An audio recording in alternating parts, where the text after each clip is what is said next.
Hey guys, Landon here. Reasons why you should never, ever move to Highlands Ranch, Colorado. Don't do it. Don't do it. If these things are a problem for you.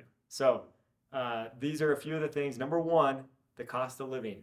Okay, it's actually, Highlands Ranch is in Douglas County, which is one of the wealthiest counties in the U.S. Per the Census Bureau. So average income is about 144,000 per household, and things are expensive. So it is a little bit pricey to live here. It's not quite Vancouver, but it's up there as far as cost goes. And so that's something to consider before moving to Highlands Ranch, Colorado. Okay, and number two, the altitude. Okay, we're not just a mile high, but we're a mile plus 1,000 feet high, about 62 to 6,400 feet above sea level.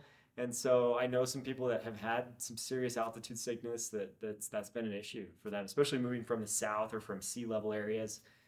It's an adjustment. You know, when you exercise, you'll feel it. That thin air definitely gets to you, but it's it's one of those things that a lot of people don't even notice, but you will have some people that are affected by it. Next, number three, no lakes and no water. There are like tiny little ponds here and there, but if you're a boater, someone who likes to go have fun on the water, Highlands Ranch may not be the place for you because we don't have any lakes. There's 100,000 people here, so it's not a small town. It's a city. It's a suburb of Denver, but no lakes here. So that's one thing to consider. However, in my house that I just moved from in Highlands Ranch, I could see a lake as we went on our walks. It's a reservoir called Chatfield Reservoir that's only like 15 minutes away. So you don't have to drive too far to go have some fun on the water, and they allow motorized boats there and everything. But there's nothing right in Highlands Ranch itself. Okay. Um, Next, active people. If active people drive you crazy and you're not the exerciser, gym goer type person, I probably wouldn't move to Highlands Ranch because there's a lot of active people. We actually ranked last in obesity in the United States. And so Highlands Ranch is one of the fittest cities in the world.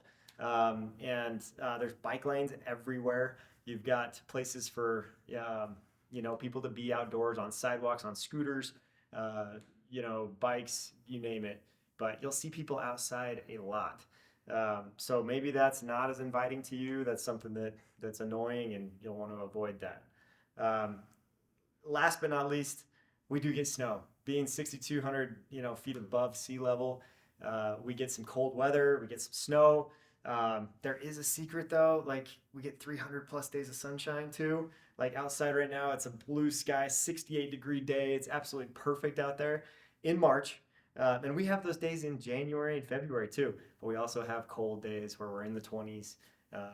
We actually had a freeze this year that got below zero for a few days. So it's not like Minnesota weather where you're below zero all the time, or Michigan, some of those places in the North Midwest.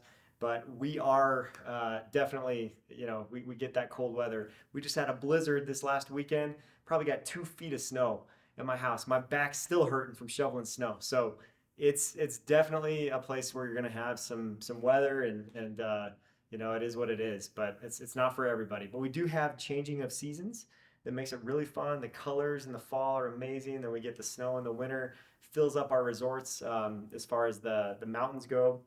All the skiing opportunities that are within like an hour and a half to 2 hours. And so there are some really cool positives from that as well. So if you are considering a move to Highlands Ranch, Colorado, beware of those five things. If it's not for you, maybe we talk about another area. If you want to move to Littleton, or if you want to move to Denver, or be on the north side of town, closer to some of those big lakes, or Fort Collins, Colorado Springs down south, you let me know. I can guide you as far as that process goes. And if it's outside of my area, I've got an agent that I can refer you to up there as well, to help you navigate that as far as real estate goes.